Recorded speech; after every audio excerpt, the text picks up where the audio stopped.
day to get all of them. What impact does being a sanctuary state have on the problem, would you say? I mean, just obviously, if you arrest somebody in California, he's not going to get deported. He's going to go through the court system and he's going to spend time in jail, and then he's going to get out of jail and he's free to then go back to his cartel work. So that's one impact of sanctuary state. Could you comment on what you see the implications are of that on this fight? Yeah, I absolutely can. And I talk about this in the last chapter, Hidden War, of what are we really doing with sanctuary state doctrine? We need to remember when we're talking about cartel, black market cannabis growers, and all those other crimes we talked about at the beginning of the show, we're not talking about people from Mexico that are illegal immigrants coming across the border to try to make a better family opportunity for themselves, get into the workforce, and not do anything harmful to the public or to wildlife.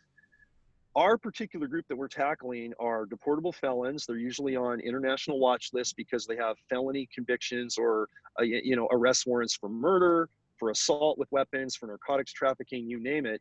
And sanctuary state, unfortunately, protects those individuals from, one, being deported or handled by ICE agents or federal agents that handle that as their general duties. But it also hinders us from doing anything with them through our court system, and working with federal officers that need to get these guys out of circulation and so they don't do any more harm in America.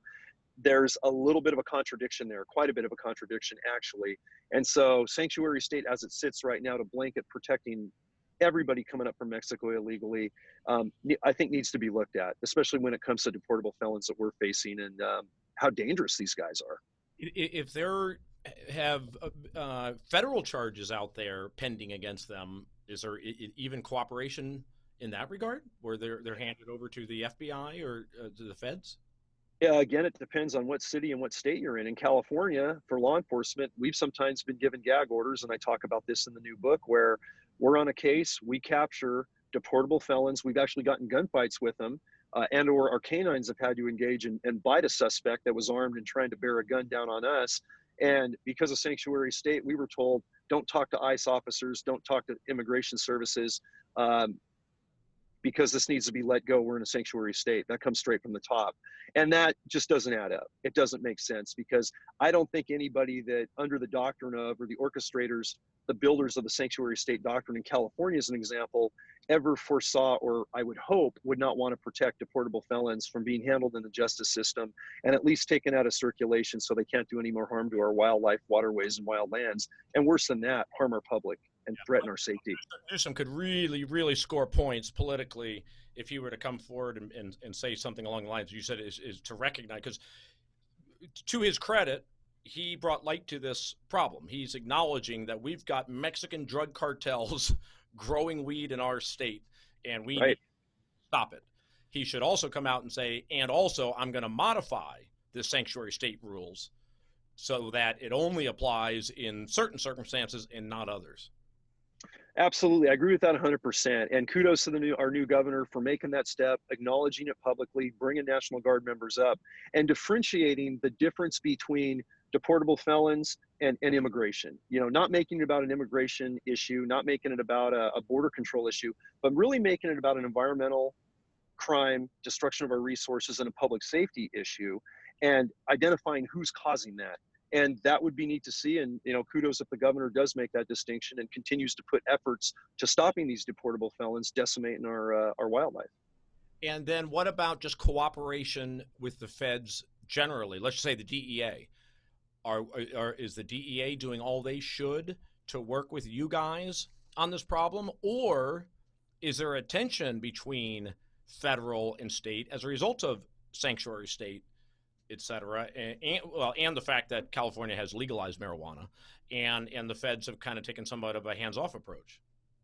Absolutely. You're always going to have that tension because of the politics involved. But here's what I've learned. When it comes to boots on the ground, and having run a team from the ground level, leading missions with my guys and doing our missions, and then working with ICE agents or FBI or DEA, we're all about protecting America. Nobody's anti-immigration. We're about protecting our wildlife and protecting our public safety.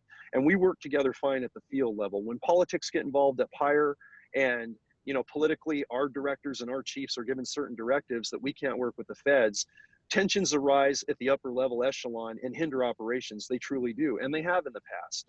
They started to the second we had a sanctuary state doctrine in California, and really even after Prop 64 was passed. But the bottom line is, when it comes to the agents working the field, we're all on the same page, and we just want to protect our public, and we want to protect our wildlife resources from being decimated, and we'd like to see that transcend into the political arena to be more effective if it can. Yeah, what I'm really saying is it would not surprise me if the feds, through the DEA and FBI, et cetera, are putting limited resources toward this problem in California, because they're saying, well, you guys are the ones that legalized it, so you legalize marijuana in your state, which it's, you know, still against federal law, and you guys are a sanctuary state, you're not cooperating with us on other things, so, you know, this is your problem, and the DEA is not putting as much resources into California as they might have otherwise. That's absolutely the case, and something we've seen, and we're not getting a whole lot of federal help unless it's from those resource type agencies like BLM and Forest Service involved in cartel marijuana operations. We're not seeing it from the DEA anymore per se. We're not seeing it from the FBI. You know, when it can involve them, unless it goes on a major interstate case, it's going to go, you know, back east and involve some illegal transport across state lines, things like that. But no, we're not seeing that type of cooperation, and understandably so. You hit that one on the head. And going back to the legal market, you know, we need to reduce the price on the legal market so that it's more competitive with the illegal market to help drive that out, right? What are you seeing that the state is doing wrong with the legal sale of marijuana? Well, there's just red tape, and there's red tape since we regulated and Prop 64 was voted into effect a couple of years ago now. But we did not have the bandwidth, not only on my old agency's side, but in any other regulatory agency, licensing groups, to really get these new growers into the system quickly, efficiently, and get them operational and inspected and on track legally in an effective way. And when we look at all the permits that are required for these growers trying to legitimize themselves, even if they've come out of previously being black market growers for say 20 years, and it's going to cost them between $40,000 and $80,000 in permits, and they're going to have to wait 6 months to a year in a particular county in California before they can grow legally. We're not helping that legalization we all voted in for, right, wrong, or indifferent. We're not helping that process out. We're basically driving those growers back into the black market. So we need to eliminate the red tape of regulation if we're going to stay regulating in California. We have to make sure these growers are compliant environmentally. They're not harming the public safety, which if done correctly, they won't. But we're just not seeing that. We're seeing that black market thrive like we've been talking about so far in your show, because it's not an efficient process and it's very slow, unfortunately.